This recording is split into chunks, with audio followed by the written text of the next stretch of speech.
the Board of Supervisors meeting for December 11th, 2007. Would you all please stand and join us in the pledge? I pledge allegiance to the flag of the United States of America and to the republic for which it stands, one nation, under God, indivisible, with liberty and justice for all. Thank you. Oh, yeah. Are you going to acknowledge our call? Shall I? Yeah. Okay. Excellent.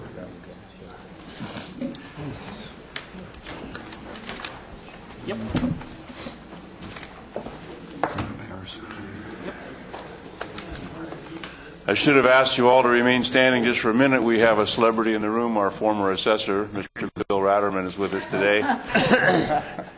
Good morning. Good morning, Your Grace. I don't blame Bill for showing up and protesting his assessment. Yeah, yesterday was the day. You're too late. They'll nail you, believe me. A few announcements, folks. Closed sessions from December 4th, 2007. Three of them. First, a closed session pursuant to Government Code Section 54956.9B1, conference with legal counsel, anticipated litigation, significant exposure to litigation. One case was canceled. The closed session was held pursuant to Government Code 54957.6, conference with labor negotiators, county representatives, CAO and assistant CAO, human resources and risk management, SEIU, regard miscellaneous employees, resulting in nothing to report. Excuse me. And lastly, a closed session was held, conference with labor negotiator under Government Code Section 54957.6, assistant CAO, HR director, Calaveras County Deputy Sheriff's Association, resulting in nothing to report. Moving along to the consent agenda. Consent agenda items are expected to be routine and non-controversial. They'll be acted upon by the board at one time without discussion. Any board member, staff member, or interested party may request removal of an item from the consent agenda for later discussion. Marita, you wanted item 1 off of there? I was going to pull item 4. Item 4. Any others? Got 2 left. Okay, any staff? Any member of the public? Is there a motion for the remainder of the consent agenda? Move for approval. Second. Been moved and seconded. All in favor? Aye. Aye. Any opposed? Motion carries on a 5-0. Item number 1. I'm abstaining. I was not here. Okay, Rita was not here for the meeting of November 13th, so is there a motion to approve the minutes? Move for approval. Second. All in favor? Aye. And 1 abstention. 401? I don't know. We'll figure that out. Tom, you have item number 4? Yeah, I had a couple questions on item number 4. Brian, I understand that this is a mandatory committee, but 2 questions. Well, 3 questions. Number 1 is, did we go out and advertise for this as a position? It seems to me that it has all the appearances that staff or someone just sort of selected people without any availability for other people to apply. How did we go about obtaining these names? What we normally do is we do contact people in the community and ask them if they're interested. We don't do a blanket survey, but we do contact people that we know will fit the definition of technical expert and or public at large. And to be truthful, people don't always accept. And so what we will do is ask additional individuals until somebody says, yes, we would be interested in doing this. Now, as far as the independent hearing panel is concerned, it is part of our designation as a local enforcement agency. And with that said, we have never actually used the panel. This is in case the hearing panel. This is in case there's an issue between the Public Works Department, in this case the operator, and the local enforcement agency. Well, I guess my concern is that on most, if not all, of panels like this, we advertise. And people apply, and then the board will select someone to be the technical expert, and will select someone to be the member of the public at large, and then the board will decide which member of the board it wishes to appoint to the panel. I don't see that being done here. There are a couple of things, like Mr. Olin Murphy. I assume that's the same Olin Murphy that does works for the City of Angels. And That is correct. And okay, well, I kind of have a hard time with the public at large being a full-time government employee. That doesn't strike me as public at large, quite frankly. I don't care if it's a full-time county government employee or a full-time city employee, government employee, or a full-time state government employee. Seems to me public at large should be somebody outside of government. Secondly, you have Bill being the board's representative, and you know, I have no problem with Bill being the representative, but I think the board should decide who the board's representative is, not staff.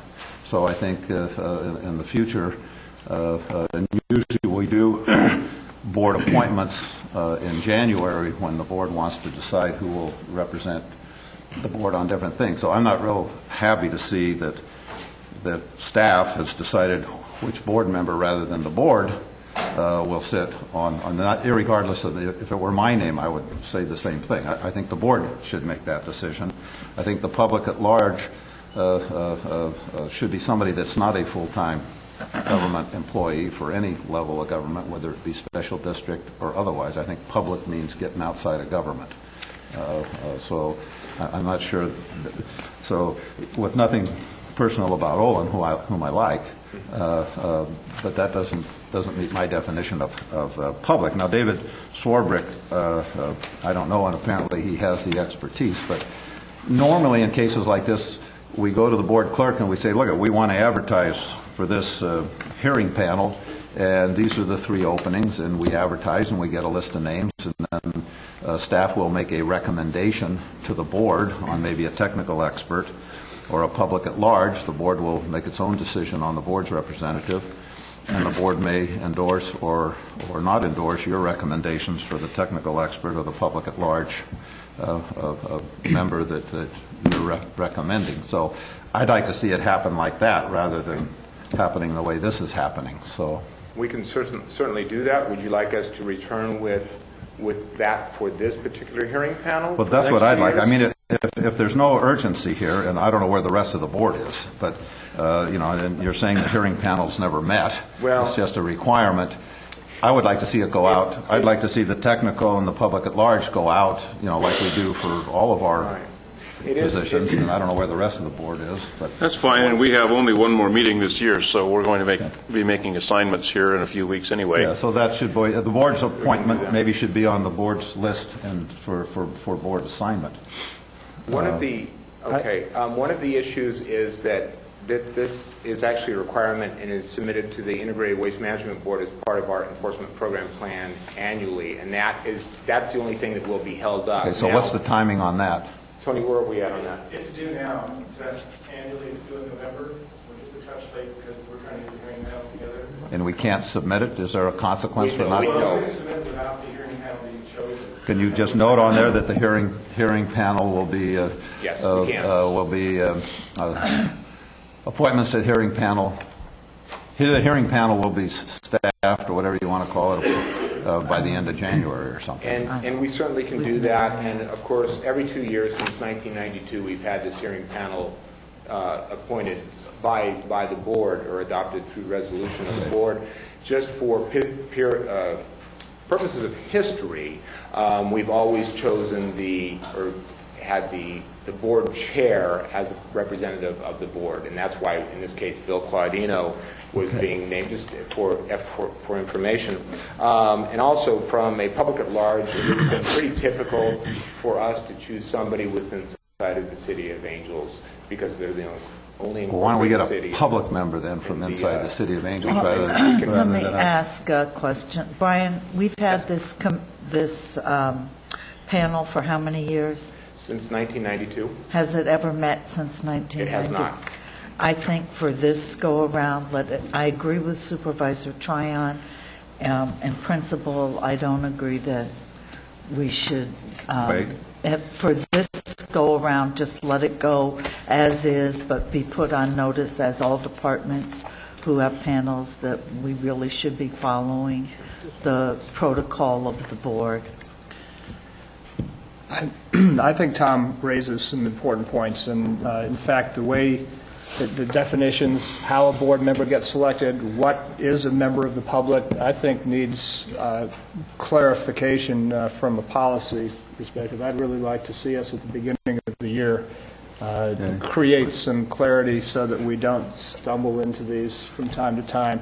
I agree with Tom that a member of the public generally is not an official of government, and I think we often get into just because we know who we know, so sometimes it becomes kind of a close-end game, and I would really hope it would be as wide open as possible, and that our method of advertisement also be a matter of policy for all committees and board-appointed committees from now on. I would hope we'd agendize this for early January, maybe in our first meeting, to have some clarification of our policies and definitions. Maybe when we do board appointments or something, we can have a discussion at that. So are you okay with letting this go Yeah, for now? that's fine. And then we'll address it in January? I would just like to, Sure. I'm sort of like, I would just like procedurally to make sure that we're doing, kind of the right Mr. Chairman, thing, if I and can that, the public's weigh in here a available second. to apply, and Sure. the board makes its own appointments, and, to me, I'd just like to, make sure that we do it that way. We'll certainly follow that But that's direction. fine for now. Okay, Russ? I don't want to hold up your report. If we were going to talk about this later, or at the first of the year, I just want to mention that there's something that sounds really distasteful to me to preclude a county employee from participating in a public capacity. That seems to me like there's an element of disenfranchisement there. That gosh, if you wanted to serve on on any board, the animal control board or something, if you're a public, or if you work in public works on driving a grader or something, that I just want to go on record as saying that I would not be in favor of that. That these boards should be available to our county employees. Okay, well, Most boards actually are, but a few boards specify a member of the public as distinct from governmental connections, and I think this is one of those rare moments where it is defined. That's true of the Child Care Council and a couple of others. They divide up. Somebody's got to be a provider of child care, somebody has to be a member of the public, somebody needs to be a representative of government, and they try to get those definitions clear between them. okay, this will all be part of our discussion. Discussion in January. We'll have a discussion when we get it. Just one of the, we do have lots of requirements for public members, whether it be on the COG board or the LAFCO board or other boards, and to say that that's going to be a government employee, I think would sort of defeat the entire purpose of Okay, sounds like Second Tom's motion. all in favor? Thank you, Marita. I can always count on you. All in favor? Aye. Any opposed? Motion carries. Thank you. Unanimously. Move along to item number 6 on today's agenda. Pardon me. Oh, public comment. Sorry, public. Wrong page. Item 5. Try to get away with that one. Public comment, this is the time on the agenda when any member of the public may address the board on any item not on today's agenda. Would any member of the public like to address the board this morning? No, you're not a member of the public. I'm not a member of the public. We just had that discussion. I know. Good morning, Jeannie Boyce, Director of Health Services. I have good news this morning. I'm here to introduce to you today our new staff psychiatrist, Dr. Bob Mullard. Good morning. Morning, doctor. We're so pleased to have him on staff. Today is his second day on the job. So I'd like you all to join me in welcoming him to Calaveras County. Great. Well, good doctor, I think your first order of business should be a full analysis and writing of the Board of Supervisors. Right. Do you do house calls? I have. Yeah. I think he is right now, actually. Do you specialize in adults or children? Or? I'm trained as a general psychiatrist, but I do adults, children, the whole spectrum. Well, we certainly welcome you. Thank you. Where Welcome do aboard. you hail from? Born and raised in Iowa. All right. I'm actually a young psychiatrist. I was an emergency physician for 28 years, retrained in the University of Nevada Medical School, and so I'm 3 years in training and 2 years in practice. So it's my first time to work for a government agency. I usually work for large hospital organizations. So this is Well, you going to go back and vote in the caucuses? backing out. But kind of a go Hawkeyes kind of. Go Hawkeyes. All right. Thank you. Thank you. Welcome.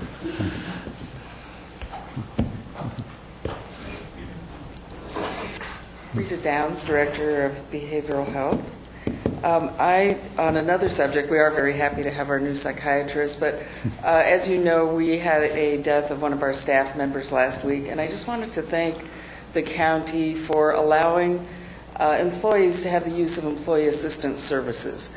We found it very helpful. We had debriefing sessions.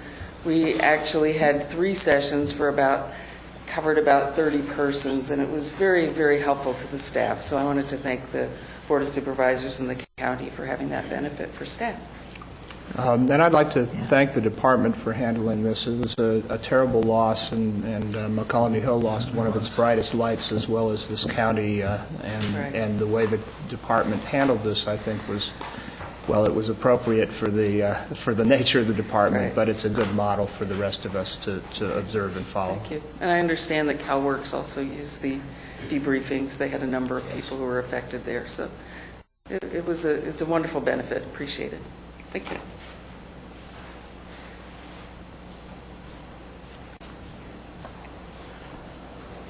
Mr. Miller, you look like you're ready to launch here. Good morning. Mike Miller, Director of Public Works, interim. At each of your places, there's a brochure called Enjoy Winter in Calaveras County. Supervisor Callaway got 50 of the brochures. This was prepared by the staff in Public Works, Customer Service, and Operations. We're going to distribute these to the realtors that handle vacation rentals uphill. And it describes our policy on snow removal operations, including when we plow, depth of snow, the operations that continue after initial plowing, chain requirements, icing and sanding, and our towing obligation if cars are parked in the public right-of-way or on roads during snow operations. We're going to distribute a cover memo. We're going to hand deliver these to realty offices starting probably tomorrow. And we have a snow line which people can call and get updated snow operations, and that's described in the brochure as well as on our website. And the staff of Customer Service and Operations really did a terrific job on this. So if you'd like more in your area, we can give you extra packets. Where will these be available to the public? These are available to the public. We will have them available here at the Public Works office in San Andreas, and we can probably mail them out too if people request them. Mike, last night I did try the phone call because I've already gotten my first snow complaint calls of the season. That. And I asked that it goes to the libraries, the library in Arnold, and I forgot, but maybe the post offices up and down Ebbets Pass, and maybe Steve might like it at his post office where in West Point. Steve, it snows. Yeah, actually, we could use in the community service centers, the libraries, and there are other public buildings. I'd like to see this available in Mountain Ranch, in Sheep Ranch, in Wilseyville, Railroad, West Point, and Glencoe. And We'll do it. Bummerville, if you like to. We'll do it. Yeah, I think this is a great idea. We hope it minimizes the calls to you this winter as well as to our staff. Yeah, right. Have a good day. Thank you very much. Is there any other member of the public who would like to address the board this morning on a matter not on today's agenda? Very well. Now we'll move on to item number 6. Approval of a resolution recognizing Linda S. Churches, CPA, Auditor Controller, and staff for excellence in financial reporting. I have a presentation here, but first of all, we'll hear from Linda, and then we'll pass the resolution. Okay, if you don't mind, I'll reserve comments till after you pass the resolution. So move the resolution. Second. All in favor? Aye. Any opposed? You lucked out again. This is a certificate of achievement for excellence in financial reporting presented to County of Calaveras, California for its comprehensive annual financial report for the fiscal year ending June 30th, 2006. A certificate of achievement for excellence in financial reporting is presented by the Government Finance Officers Association of the United States and Canada to government units and public employee retirement systems whose comprehensive annual financial reports achieve the highest standards in government accounting and financial reporting. So congratulations, Linda, to you and your staff for once again achieving this reward.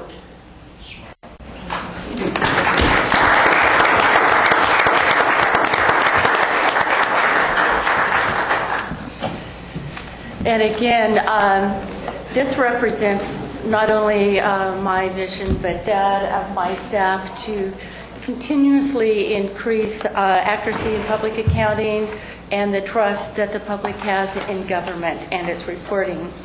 I'm very proud of this accomplishment, and I do owe a debt of gratitude to my staff. They're very, would you like to stand?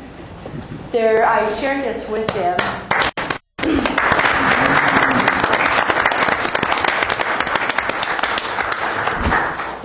I am very fortunate to have such a hardworking, dedicated staff of loyal county employees. I think a lot of people don't realize the time commitment that is required to produce this 137 page of knowledge and information, and it is on the website, by the way, if anyone would like to read it some late night and you can't sleep. But I would also like to recognize Jane Wright. Jane Wright spends countless hours. I know last year I think the newspaper had reported that she spent an extra 100 hours, to do this one project. But it's actually hundreds of hours to do this project that earns this award. And I would also like to highlight that, this is the highest award that you can receive in governmental accounting, and Calaveras is one of only 2 small counties in the state that have ever received this award. And I do see Shirley. I did want to give a few accolades to Shirley Ryan, Principal Analyst in the Administrative Office. She does assist with our report in the management discussion and analysis, and that's a very crucial part of our report, and we also appreciate their support. So thank you all very much. Thank you, Linda.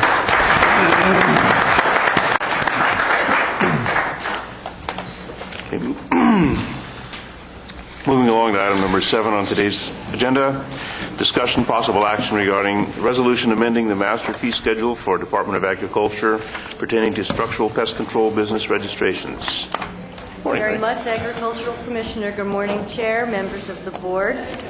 Today I am requesting the board approve a resolution amending the master fee schedule as it pertains to the Department of Agriculture. In October of 2007, AB 1717 was passed. AB 1717 does 2 things related to fees. It changes a word and it increases a fee. This all becomes effective January 1st, 2008. The bill pertains to the structural pest control industry. The structural pest control businesses are those businesses that go to your home or to your office and control ants and spiders, general pest control, or termites in the soil. These businesses are known as branch 2 or 3 businesses. There's another facet of the structural pest control industry, and that's the business that goes to homes or other structures and fumigates those homes or structures. I'm sure as you've seen driving down a particular road, you may have seen some home with these red and blue tarps on top of them, and you're not too sure what's going on under those tarps. That is a fumigation. A structural pest control industry is fumigating that home for termites or power post beetles. Those types of businesses are known as branch 1 businesses.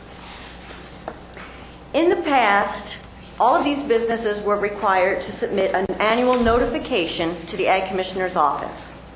AB 1717 simply changed the word notification to registration.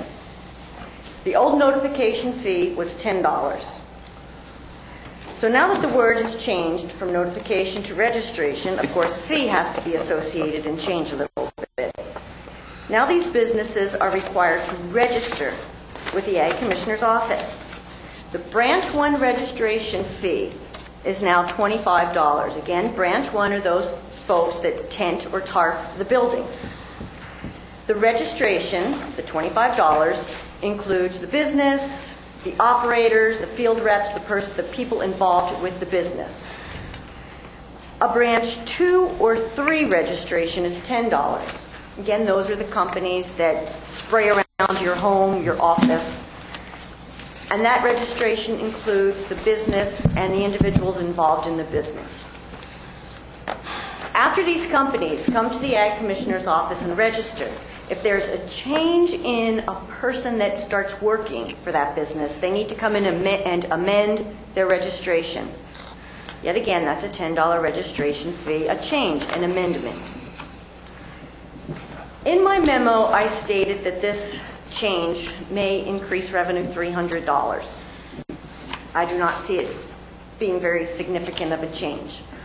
In reality, we may see a $75 increase in fees. The reason, there are approximately 12 businesses that have the capacity to do the Branch 1 work. In reality, there are about 3 businesses that will come to Calaveras County and do this type of work. I think that the other 9 that have the capacity will simply choose not to register, and because they do not come here to work. So it will be just a very modest increase in revenue for the department. Beginning January 1, 2008, we are no longer allowed to accept notifications. They must register, and so it is quite imperative to pass the resolution adopting these new fees. Any questions? Yeah, Mary, did I understand you correctly? For the Branch 2 and 3, when they register, do I understand that they give you a list of their employees, and if that changes, they have to come in and notify you? It is the employees that are more or less in management. Oh. Operators and qualifying Okay. managers. Yes, it's not the applicators. Generally, it's not the applicators that are at the end of the hose treating your home. Okay. Thanks. And these are the fees established by the state. Yes, they are. Okay. Subject to annual renewal? Excuse me? Is it subject to annual renewal? Does it? It is not written into the bill that there will be an annual renewal, or perhaps you mean an increase? No. Just do they have to pay this fee annually? Absolutely, yes. Okay. They have in the past. Okay. If just out of curiosity, if you have this Branch 1 type of operation, does that include the ability to do the 2 and 3 applications below that higher criteria? Thank you for asking that question. If a company is licensed to do Branch 1, 2, and 3, they are required to pay $25 for the Branch 1 and $10 for Branch 2 and 3. So their entire registration fee would be $35. Okay. Any other questions for Mary? I'll entertain a motion. I'll move the resolution. I'll second it, Mr. Chair. Been moved and seconded. All in favor? Aye. Aye. Any opposed? Motion carries on a 5-0. Thank you. Thank you. Hang on, Mary. We have, is it 9:30? It certainly is. Boy, we're right on time. How'd that happen? Move along to item number 8. We have a series of public hearings, ag preserves, zoning amendments. 2005-159 county-initiated zoning amendments regarding agricultural preserves. The county initiated the following zoning amendments due to the placement of lands into or expiration of ag preserve contracts for 2004. Mr. Selman?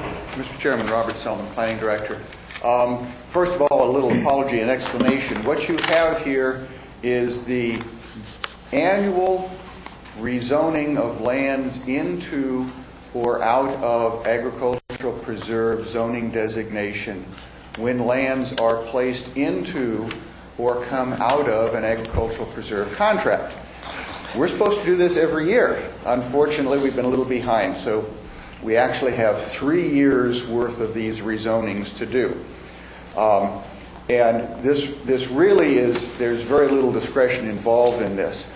When you approve a contract, as you did, I believe, at your last meeting, what we would normally do, and in fact, we're back on track, so at probably early in January, you should see another set of these zoning changes that take all of those lands that you've put into contract that are not currently zoned AP, and we will zone those lands AP to show in the public record that they are in fact in a contract. Conversely, if there were any non-renewals that were approved, or accepted 9+ years ago, that the contract actually expires in January, at the same time we will also bring forth the zoning change that goes from AP to A1 to reflect that those agricultural preserve contracts are in fact no longer existing. And that is really the only real purpose of our AP zone, is so that the public, when they look at our zoning ordinances, can recognize that lands are in an agricultural preserve. Having said all of that, as I said, we are a little behind, but it was sort of a no harm, no foul situation. If any property owner really needed to do something with their land other than agriculture, that the A1 would suffice, we clearly worked with them and made sure they were taken care of. The others were just taken care of as we were available with staff. Having said all of that, we have then basically these 3 groupings of contracts. We listed them as 2005 159, 2009 160, and then 2007 03. Those reflect the, I believe, 2004, 2005, and 2006 rezonings that should have been done in a more timely fashion. All of these reflect only lands that needed to be zoned AP or lands that needed to be rezoned from A to A1 because of the insertion or expiration of a contract. And that's all that these reflect. So having said all of that, if you have any questions on any specific contracts, I'd be happy to answer them. I don't think there should be any controversy because, again, your board has already determined there should be contracts for all of this land. So Steve? With that. I do have a question. I remember when we were talking about revising the agricultural zoning that we ran into a number of AP zoned farms and ranches that were not in an ag preserve. And we found that there was some confusion when we called something AP, but it wasn't under the Williamson Act, and we were going to try to sort that out. Does this get us to the point where every place that's zoned AP is in an ag preserve under the Williamson Act, or I believe it does. I think we list one correction in here that there were lands that were in fact not agricultural preserve that had not been rezoned from A1 to A1. I think that's the last one that we are aware of. So I believe we have now caught all of those. We worked with the assessor's office to review all of those contracted lands. I never say never, and I never absolutely guarantee there's not something hanging out there we've missed. But we believe we have all of those lands that are under contract appropriately zoned, and all of those that have come out of contract appropriately rezoned. Thank you. Any other questions of Bob before I open the public hearing? Well, I just have a comment. I agree with Bob. I think we need to do this because this is merely ratifying earlier board action. I think that upon the completion of this, and if this now sort of brings everything current, now it's going to fall to Mary and the Ag Department to take a look and see, given what we now know about the requirements for AP zoning, that it be at least 100 acres or more, and the requirements we have for contracts within the AP zoning, that everything is going to meet the current standards, and I think Mary's going to need to do that. She brought some actions before the board earlier, some non-renewal actions, and I think she's going to need to make sure that we get the income statements current and the like. That will be coming back to you. And I think Mary, I talked to Mary about it this morning a little bit, but I think we need to move forward with this because this is a ratification of earlier actions, and then there will probably be a new action that's going to come back as, for lack of a better term, some cleanup recommendations to make sure everything's in conformity. And as you make those decisions, we'll obviously follow back through with the zoning to make sure they reflect your elections. And so if you're ready for a motion. I think we have to have a public hearing. Oh, this is a public hearing, excuse me. I'm pretty sure. Is that correct? Yeah. So at this time, we'll open the public hearing. If there's anyone in the room that wishes to speak to any of these three groupings, be 2005-159, 2005-160, and 2007-003, if anyone is present and wishes to speak to these, would you please stand now and be sworn in by the clerk? Apparently not. So we will close the public hearing and bring it back to the board. Then on item 8, Mr. Chair, on 2005-159, county-initiated zoning amendments regarding agricultural preserve,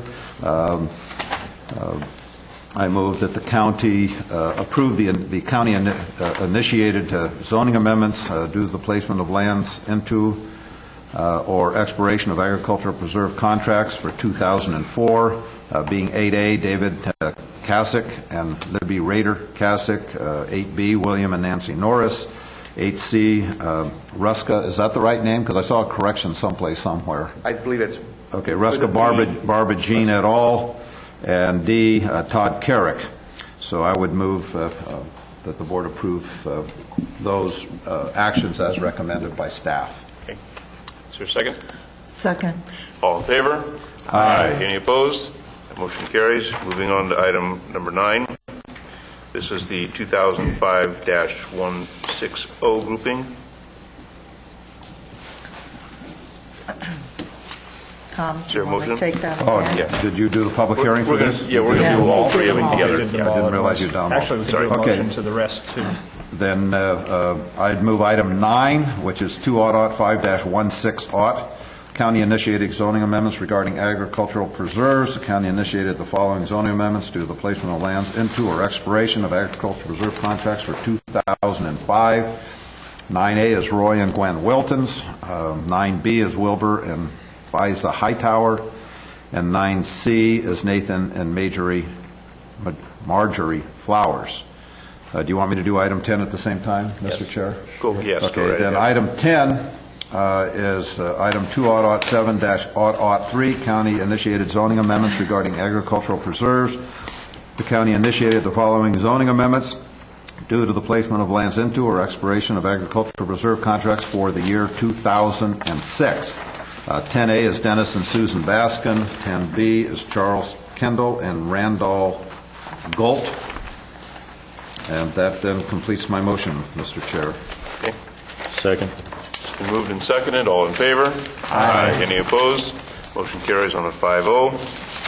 And it's not 10 o'clock yet, so we will be in recess until... Mr. Chairman, before Mr. Selman steps away, I just have some fill in the gaps of information wise here for me. What are the consequences of these airport height limit zones? I mean, it looks like to me, particularly on this Dennis and Susan Baskin, that this is a parcel that geographically seems like it's affected by the flyover zone of the old airport. Is this something that's remnant from? No, these actually relate to the airport height limitations for the county's airport.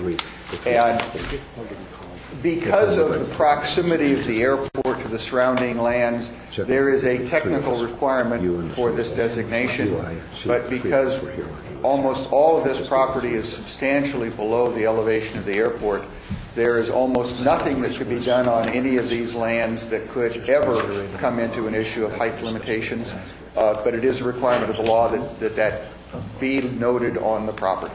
Okay. Okay. And then the other thing is on the financial proof of financial viability on these things. Is that subject to an annual review, or that I must defer to the Ag Commissioner. That is not our consideration relative to the zoning. That would be a contract consideration for the Ag Commissioner and your board. Okay, well, I'm just curious. Some of these things, I'm aware that some of them were applied for back in 2004, and we're just technically approving them today. Have these properties had the benefit of the tax, the differential tax since 2004? The contracts go into effect, I believe it's January of that year, January 1 of that year. Yes, so the answer to that is absolutely. No, the contract has been running. And conversely, if it expired, it truly did expire, and we would not have bound a contract to those, say, those performance requirements under the contract if there was something exceptional. We treat them as though they are in the A1 zone. So we try to make sure there is not an inequity created by our delays. Okay. Okay? Thank you. Any other questions of Mr. Selman? You're off the hook. Thank you, sir. This time? For now. For now. And now we will be in recess until 10 o'clock, about 17 minutes. I brought you, I forget, keep With Supervisor Tryon. Why do I have two of these? Because you're special. We know you'll lose it. Thomas. That's not mine. Thomas, it says. Try it. What? Oh, Somebody borrow my I don't know. Yeah, I think Russ must have come down this way and sat in my seat without permission, because I can tell it's warm. Moving right along. You came down here and tried to fill my chair. Yeah, I did. It didn't work. You're not old enough. But I didn't leave my Just trying to remind you. He was trying to remind you what the agenda looked like. Okay, Supervisor Tryon, do you have anything to report? Do I have anything to report? Russ and I did go to Sacramento yesterday with Supervisor Thomas and I with Ed Rich and Bob Deem from CCWD, and we met with Senator Cox and requested of Senator Cox in our capacity as LAFCO commissioners, since LAFCO unanimously supported the addition of at least an additional seat for CCWD as a permanent member. On LAFCO, the city has 2 permanent seats, the county has 2 permanent seats. There's 1 public seat. And was there 2 public members or 1 public? special district seat. Wouldn't I said 2, and didn't I say special district? Oh, no. Well, special district makes 5. Public, there must be 2 public because we have 7. Either that or there's 2 special districts and 1 public. And so LAFCO would like to, at the request of CCWD supports, allowing CCWD to have a permanent seat on LAFCO. Because quite frankly, if we're going to be dealing with infrastructure issues, the gorilla in the tent is CCWD. So, Tom, would that replace one of the standing seats? No. Or make it an even number? The proposal Senator is to Cox go to does 9. not want any controversy. He said most jurisdictions that have done this, they just basically add 2 seats and go from 7 to 9. Okay.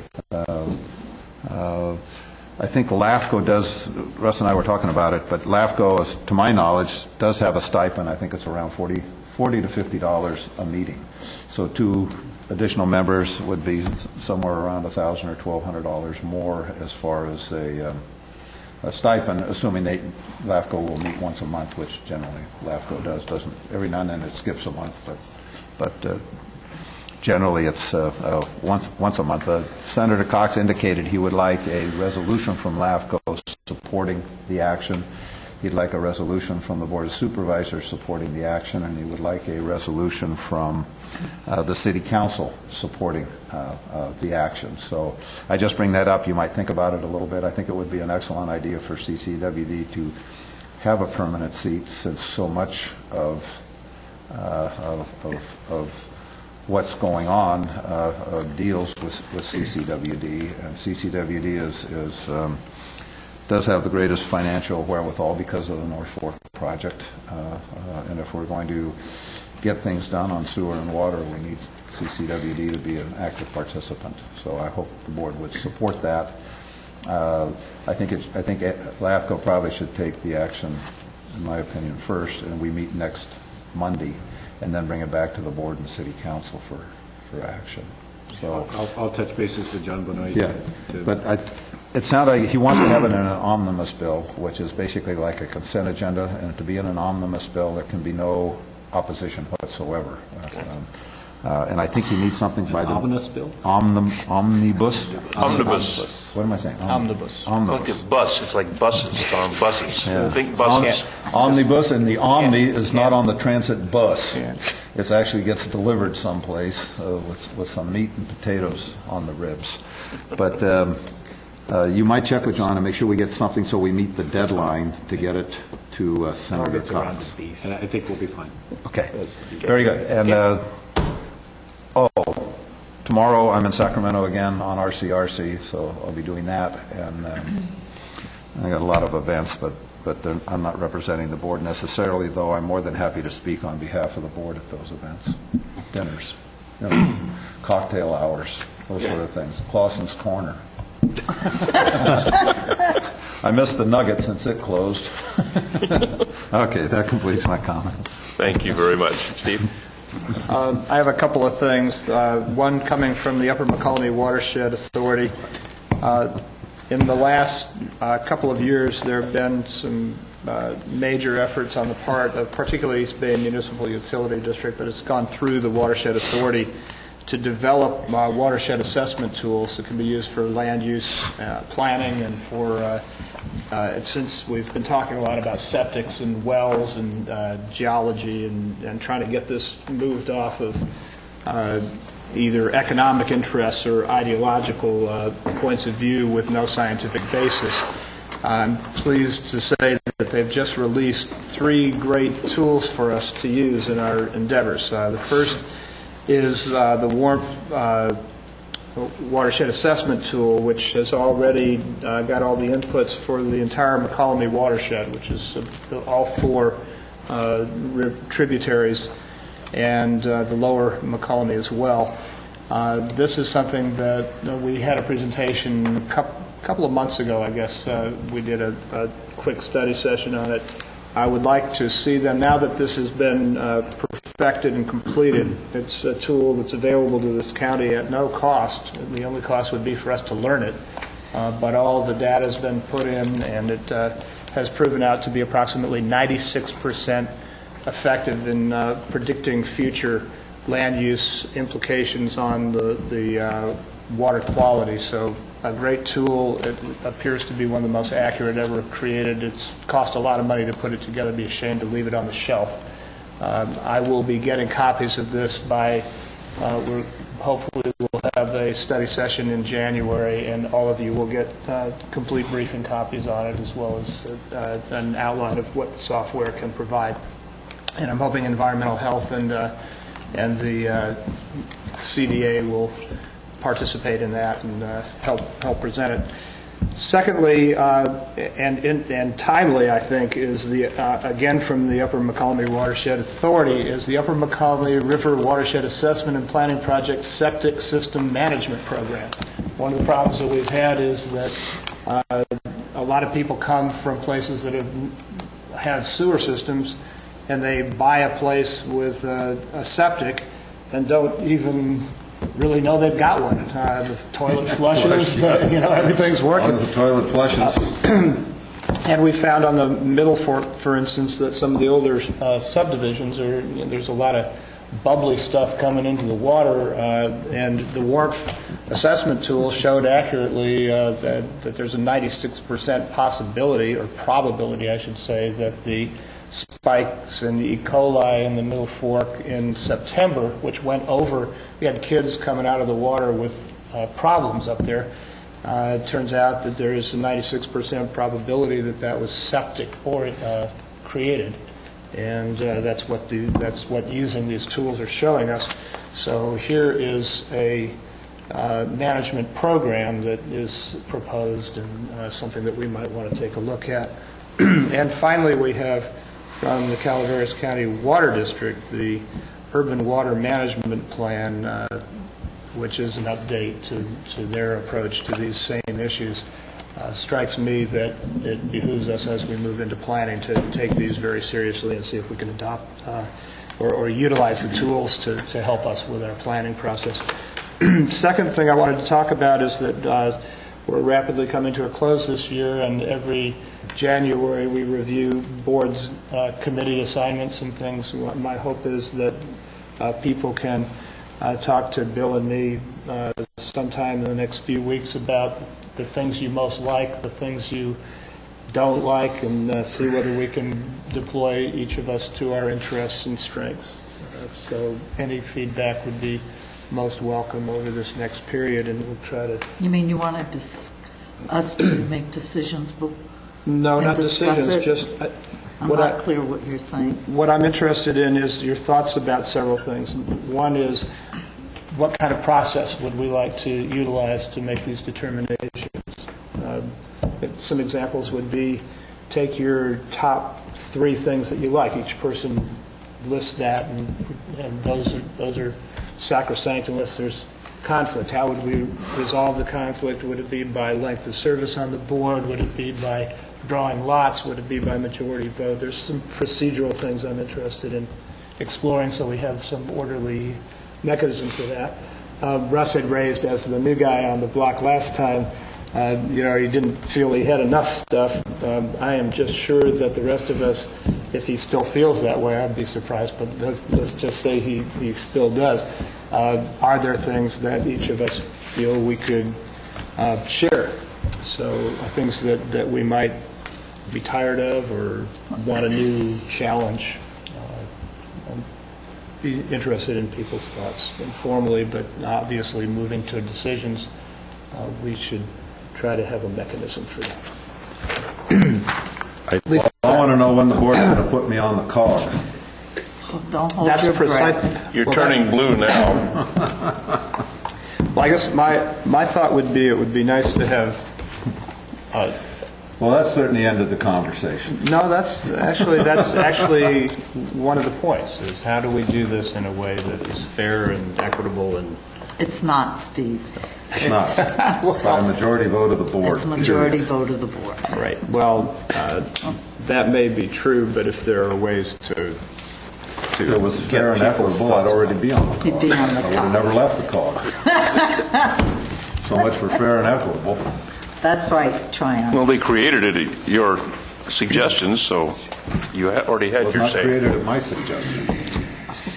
Well, while I recognize that this conversation... You came in and turned it back from... Tom, moving right along. Tom, let it go. Okay. We'll discuss this next year. While that conversation has interestingly paralleled... I suggest you bring this up every week. Moving right along, Steve. Good. Moving right along. Go ahead, Steve. I was going to note the parallels to the movie Bambi Meets Godzilla, but I continue to hope. And I will be interested in your thoughts anyway. Finally, I have this week, I have the CMCAA meeting in Coulterville that's tomorrow. The District 2, the final of the 6 or 7 meetings in the feedback portion, the visioning process, will be happening at West Point Elementary School at 6 o'clock on Wednesday evening. And I will be joining you all for the CAO interviews on Thursday the 13th.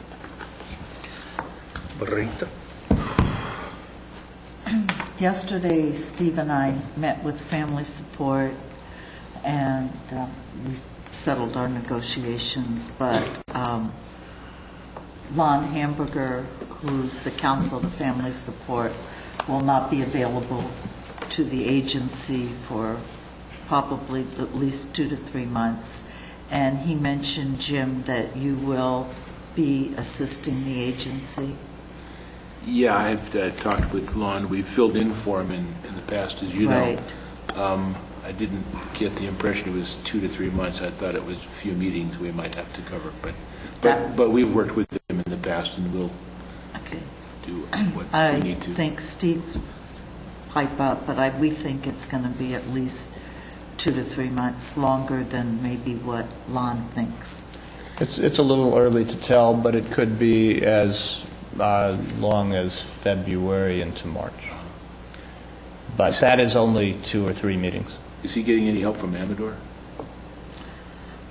I'll talk to him. I talked with him. I mean, Amador's been very generous in the past with their time, but okay. Taxes are due today, mes amis, since Lynn Norfolk wasn't. Oh no, yesterday. You know why? I have taxes. I was thinking our board meets on Monday. Oh my gosh, I'm so sorry. I second Marina's motion to go back to a Monday board meeting. It's not agendized. In this morning's record, you're out of order.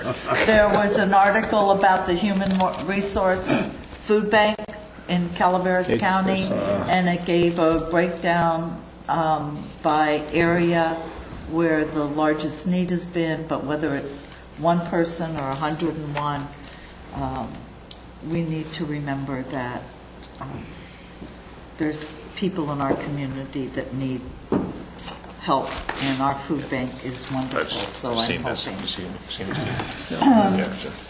Tomorrow, Bill Claudino is sitting in on a meeting on the driveway issue, the grade issue regarding driveways. You might mention while you're at it, why you're telling them what I'm doing. Because I'm going to be in Sacramento tomorrow. Because and it was your meeting. I mean, you don't really have to report what I'm doing, right. But if you'd like to. Well, explain. because it's something that impacts the whole county. Are you getting an auditing award? Yeah, stop it. Actually, she's just committed one of the great bait and switches of all time and left Bill holding Okay, the this is. But you are the original committee member. That's right. This is an issue that impacts most of the county on grades over 16% to 21. I've discussed it before, and Bill will be meeting with the president of the Calaveras Fire Chiefs Association, with CAL FIRE, with an engineer, it's a group. So I appreciate Bill doing that. I'm in Sacramento tomorrow for the Title 15, Title 24 meeting regarding jails. And I also have something that I'm going to just throw out on the desk. I would like Calaveras to become a cool, C-O-O-L, county. And the state has already committed to a reduction of greenhouse gases of 80% below 1990 standards. There's things that we can do in the county to reduce our footprint on the environment. We've been talking about it in our visioning meetings. The communities seem receptive to it. We can have building codes that are green. The state's already committed to being LEED certified for their buildings. I think any work we do in the county should be also LEED certified for public buildings that Calaveras County does, which isn't often, but we do have a jail coming up, and I've been pushing that at our jail meetings. But I would like to put this out because I will be trying to agendize something to get the board to do a resolution that we will participate in the Cool Counties program. That's all. I can feel the daggers coming, but this is going to be... You need help. Does it feel a little cool in here? It feels a little cool in here. Is this to address global cooling? This Is that why it's cool? No, Tom. You know... Okay, all right, okay. It's like... Are you through? She's through. For board-appointed issues, yes. Okay. something that got my attention here in the correspondence. This was addressed to Supervisor Walensky about this Central Sierra Partnership Against Weeds. What kind of weeds are you talking about? Well, obnoxious weeds. Noxious. Obnoxious. Yeah, well, there's obnoxious ones as well. Yeah. Well, star thistle is pretty obnoxious, I think, but it says that asking for the review of the attached MOU and a response by January 31st. Is this something that we should put on the agenda and talk about? So they're asking. Normally it would come through the Ag Department, which is what I'm expecting on it, but I'll talk to Mary and see. Okay. Yeah, I think it should come through the Ag Department. I saw that too. It was by the farm advisor Yeah. over 12 in the county. It was Right. written to us. And it looked like It was addressed to you, but it came to the board. it does look like something worth taking a look at. Okay, I think so. Okay, Tom mentioned the LAFCO meeting that's coming up next Monday. We'll be going to that on the 17th. As far as the remainder of this week, let's see, I'll be attending the Mountain County's Water Resources meeting in Jackson on Friday, and of course we'll be I'll be with you Thursday at the CAO interviews. And I just wanted to mention that I've gone to the visioning process of course, in Copperopolis, and I went last night to the one in Valley Springs. They're being well attended and enthusiastic participation, and I think it's moving along nicely, in my view anyway. Okay. That's all. Thank you, Russ. I have nothing to report since Marita's already reported for me. Thank you very much. That was nice of you. Brett? A couple of items. This time next week at 10 o'clock, or next Tuesday, there's a meeting at CCWD involving the Corps of Engineers and a number of other folks dealing with Cosgrove Creek issues. That's scheduled, of course, right when our board is meeting.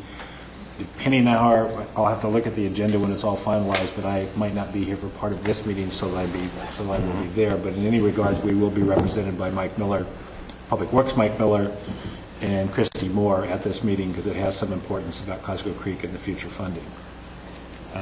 Number two, this afternoon you'll be having the Ferguson group here, and we'll be talking about advocacy and what they will go forward with. In essence, you're making a decision today that to be confirmed next week at your board meeting. When you get your packets for next week, you'll see under that agenda item there's nothing in your packet. I will be doing the follow-up to whatever you do today and presenting something to you next week reflecting what you tentatively decide today. Yesterday received, and Jim and I have been passing back and forth here, the draft, or excuse me, the proper phrase is amended RFP for the grant process in association with AB 900. This is an item that will be considered Thursday. There'll be a contingent from the Sheriff's Office and others going. And I haven't read the actual documents, but I've read the summary. The key thing is what they're proposing, if it does not get changed, is that the pool of money for small counties has gone up from the $50 million to the $100 million, and the cap per project has gone up from $12.5 to $20 million. So we generally feel good about that. And that, to be real honest, that's not a total surprise. We've had that feeling coming for the last couple of weeks. But so that's good news towards the jail. And again, we'll be talking to you more about this, including some appropriate items in a closed session next week. And lastly, for those of you who may not have seen it, Tom Sweet, local boy, so to speak, Calaveras High School grad and whatever, he's now the, I'm not sure if the title is executive director of the CSAC Finance Corporation, which is something I know he's wanted for some time, but that's nice to have a Calaverian, so to speak, in a position like that. And he's already called me and wants to come out and talk to me about some input as to how that finance corporation functions.